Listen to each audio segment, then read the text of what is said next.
Okay, guys, let's continue on with Act 4 of She Stoops to Conquer. And I'll go ahead and I'll admit it, I'm not feeling the best I've ever felt right now. So I'm going to try to get through this and maybe try to smash Act 5 in as well, because Act 5 is kind of short. But anyway, Act 4 on page 165. Hastings and Constance come in. You surprised me. Sir Charles Marlowe expected here this night. Where have you got your information? You may depend upon it. I just saw his letter to Mr. Hardcastle. Sir Charles writes that he intends setting out a few hours after his son. Then my Constance all must be completed before he arrives. He knows me. If he should find me here, he might tell my plans to the rest of the family. The jewels, I hope, are safe. Yes, I've sent them to Marlowe, who keeps the keys of our baggage. In the meantime, I'll go prepare for our elopement. I have had the promise of a pair of fresh horses. Well, success be with you. In the meantime, I'll go amuse my aunt with an old story of a violent passion for my cousin. Okay, so now Sir Charles is on the way. Charles Marlowe's father, also named Charles Marlowe, is on his way. Now, this play seems really long. 5 acts, and of course we're reading it, we're stopping to break it down and talk about it, but really it's like 2 hours or less on stage, and the play basically is about a very silly series of events that take place in one night. So really on stage, this thing's quick. All right. They leave, and Marlowe comes in with a servant. I wonder what Hastings could mean by sending a valuable box of jewels to keep for him. Have you deposited the box with the landlady as I ordered you? Have you put it into her own hands? Yes, Your Honor. She said she'd keep it safe, did you? Yes, those were her very words. I'll keep it safe enough. They're safe, however. What a set of people at this inn. That little barmaid, though, runs in my head most strangely. She's mine. She must be, or I'm greatly mistaken. Now, Hastings was given Constance's jewels by Tony, who stole them from his mother. Hastings gave them to Marlowe to lock up in their luggage. Now, willing suspension of disbelief is kicking in harder and harder as we get further into this play. Marlowe doesn't question where Hastings got this box of jewels. He just takes it and says, okay. But he decides it's not a safe place, their luggage, to lock it up in their luggage. He needs somewhere more secure. So he gives it back to the landlady of the inn where he thinks he's staying, to lock up in a place of safety. He basically gives Mrs. Hardcastle's jewels back to Mrs. Hardcastle.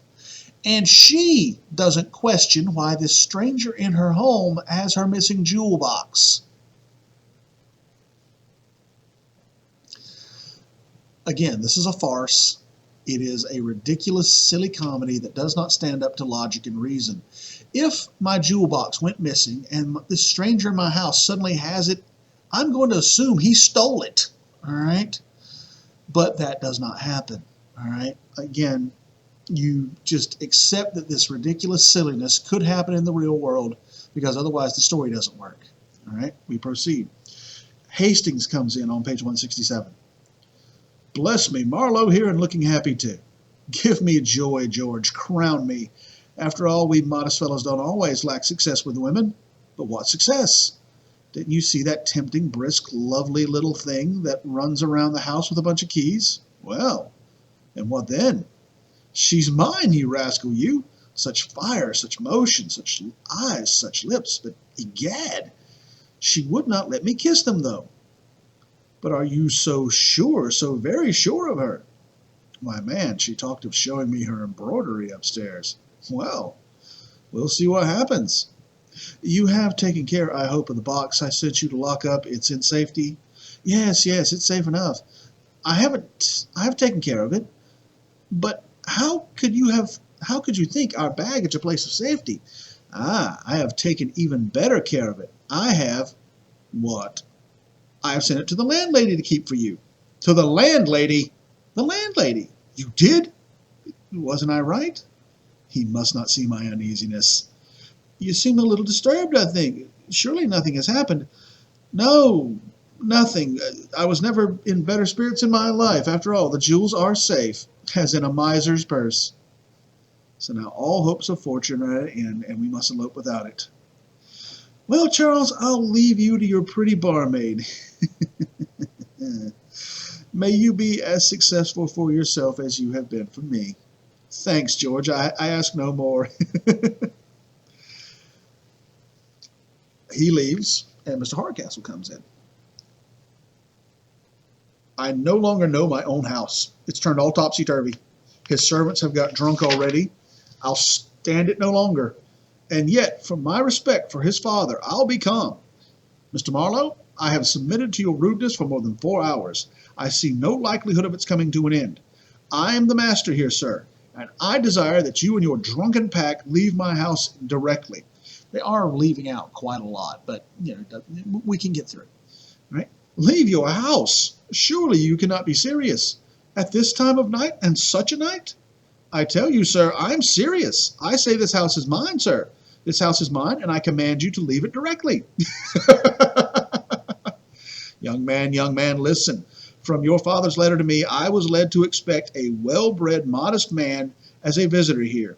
But now I find him no better than a bully. I tell you, Sir Charles will be here soon, and he shall hear all of it. How's this?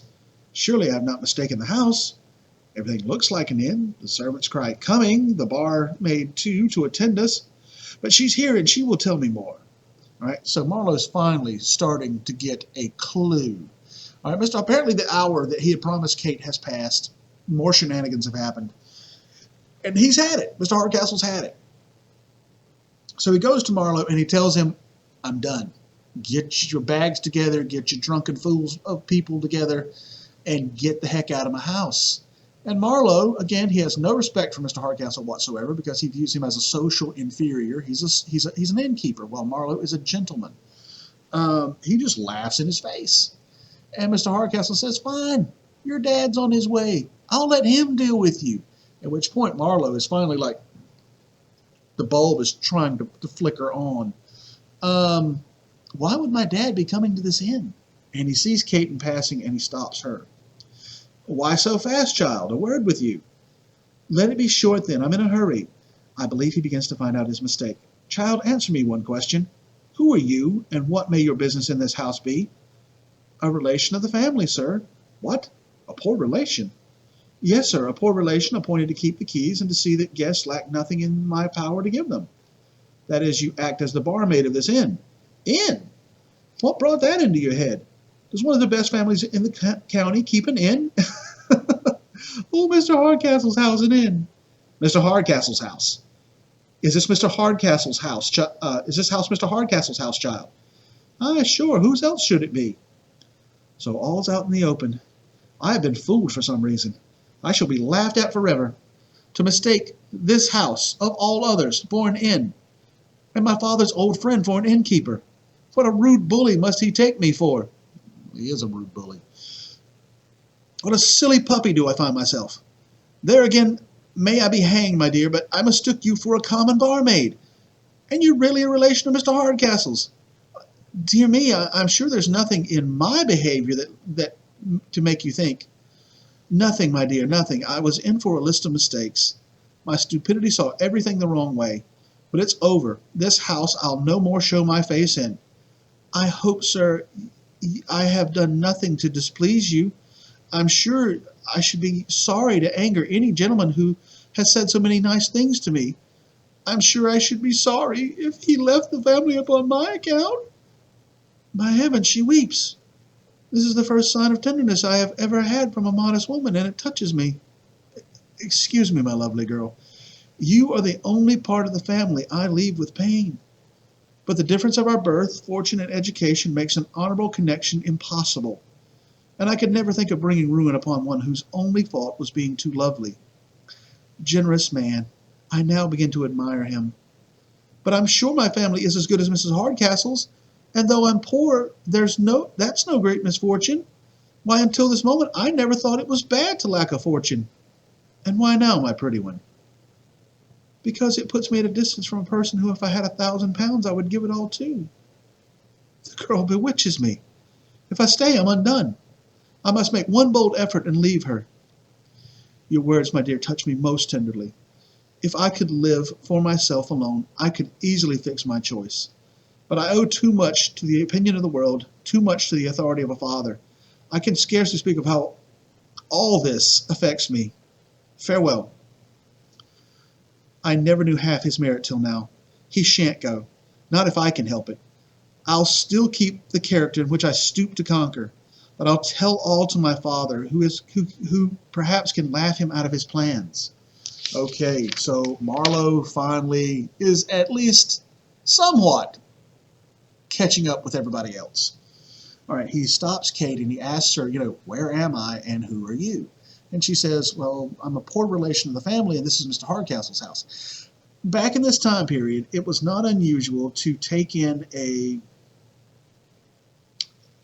family member from less fortunate economic circumstances, but you would not necessarily treat them as an equal, a poor relation, somebody from somebody from a part of the family that you wouldn't necessarily have anything to do with, and basically put them to work as a servant. All right, it sounds really messed up from our perspective today, but that's what they did in some cases. And you can kind of see his whole attitude is just like, again, night and day. He finds out he's in Mr. Hardcastle's house, and he finds out the chick he was, macking on was a relation of Mr. Hardcastle's, and he's just mortified. All right, it's exactly what Hastings was afraid of, finding out where he is and who he's basically been treating like dirt and being inappropriate with Mr. Hardcastle and his family. He's embarrassed to death, and he's all for getting out of that house right now, especially with his dad potentially on the way. Actually, I don't know if he knows his father's on the way yet. But anyway, and his attitude towards the little barmaid has changed as well. He was all for, having a little roll in the hay with her. That was completely okay. But Mr. Hardcastle's, family, no, he could never do that. That would be incredibly disrespectful. And, he's starting to catch feelings for her. He really is starting to have feelings for her. Again, it's happening really quick, willing suspension of disbelief, Romeo and Juliet. I mean, that takes place over the course of like 3 or 4 days. And this is happening over the course of 3 or 4, maybe 5 hours, 6, 7. And, he's just all for getting out of the house, but the little barmaid, he doesn't want to leave the little barmaid, but he's like, I can't, we can't be together because of our different social and economic situations. You didn't marry somebody from the wrong side of the tracks, particularly if you were a guy in a position that Marlowe is, where basically you are a gentleman. You have a reputation in society. People's opinion of you mattered. Plus, as he puts it, I owe too much authority to my father. Dad is controlling the family purse strings, and if he does something that Dad doesn't like, Dad can basically cut him off. Just no more economic support from the family, and then he'd have to make his way in the world. And most of the time, guys like Marlowe in these cases didn't really have any way to make their way in the world. They might have some sort of education somehow, but to actually pursue a trade and make a living, most of them would be lost. Right? And Marlowe, I really get the feeling, would be in bad shape.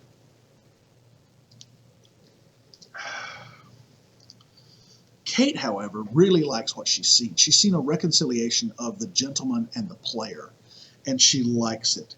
And she's not going to let him go. She's going to basically, as she puts it, continue to stoop to conquer. She's going to keep the character of the barmaid to conquer this guy she's after. You can take 2 different meanings from the word stooped. You can look at it as she's stooping. She's, lowering herself to get this guy that she's after, pretending to be something she's not, pretending to be the barmaid. But you can also, stooping is a word for a hunting bird of prey, like a falcon will stoop on its prey. It will, dive down on its prey to catch it. She's hunting Marlowe. He is her prey, all right? She's going to go tell her dad what's going on, right? Now, Marlowe knows where he is. He knows who Mr. Hardcastle is. He still does not know who the little barmaid is. So he's still not there yet all the way, okay? She leaves and Tony comes in with Constance. Ah, you may steal for yourselves next time. I have done my duty. My mother has got the jewels again, that's a sure thing. But she believes it was all a mistake of the servants. Willing suspension of disbelief.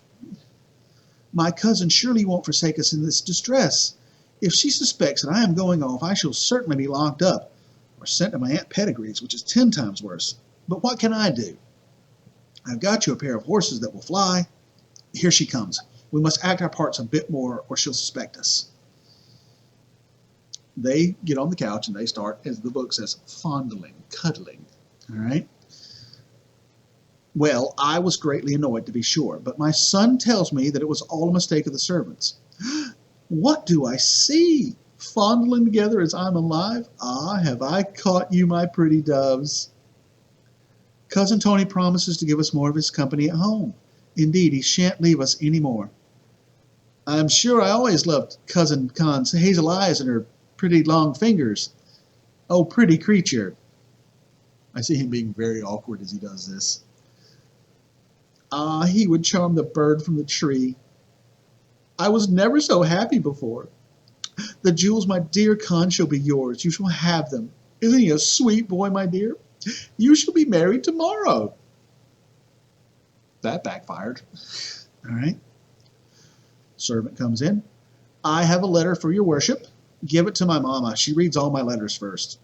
I had orders to deliver it into your hands. Undone, undone. A letter for him from Hastings. I know the hand. If my aunt sees it, we are ruined forever. Here, Mama. How's this?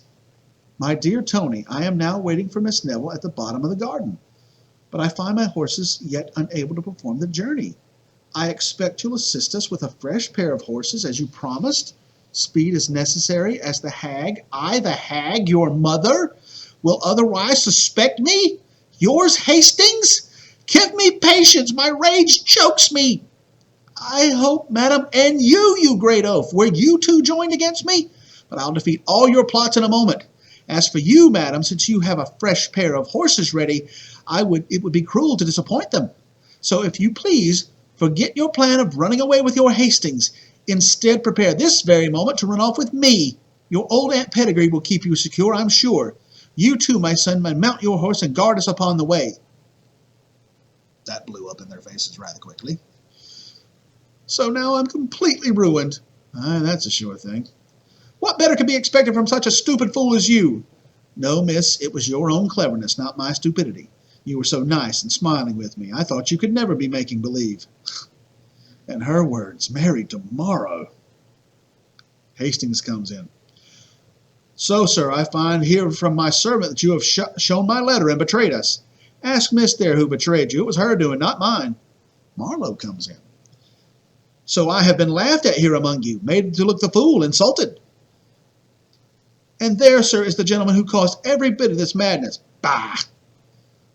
What can I say to him? A mere boy, an idiot, a poor fool, not worth my breath, and yet with enough evil tricks to make himself merry with all our embarrassments. The servant comes in again. My mistress desires you'll get ready immediately. Madam, the horses are ready. Your hat and things are in the next room.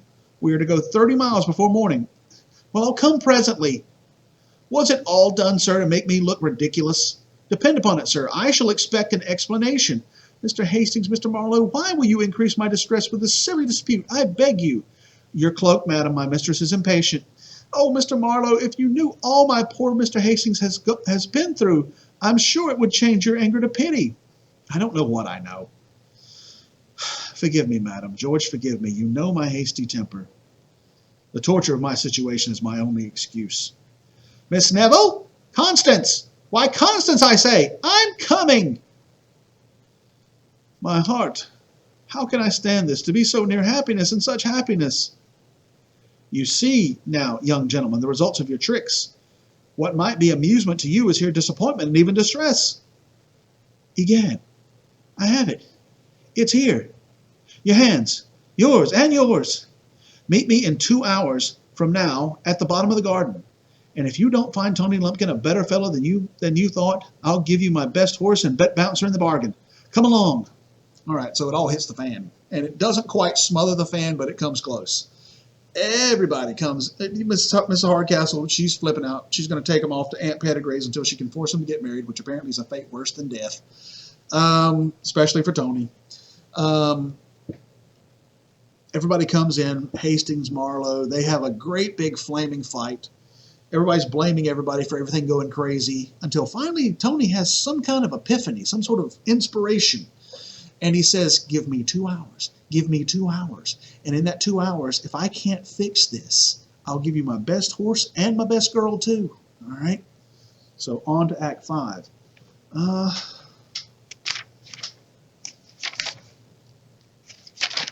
All right, I think I am going to break it up into another act. All right, so we'll be back in just a minute.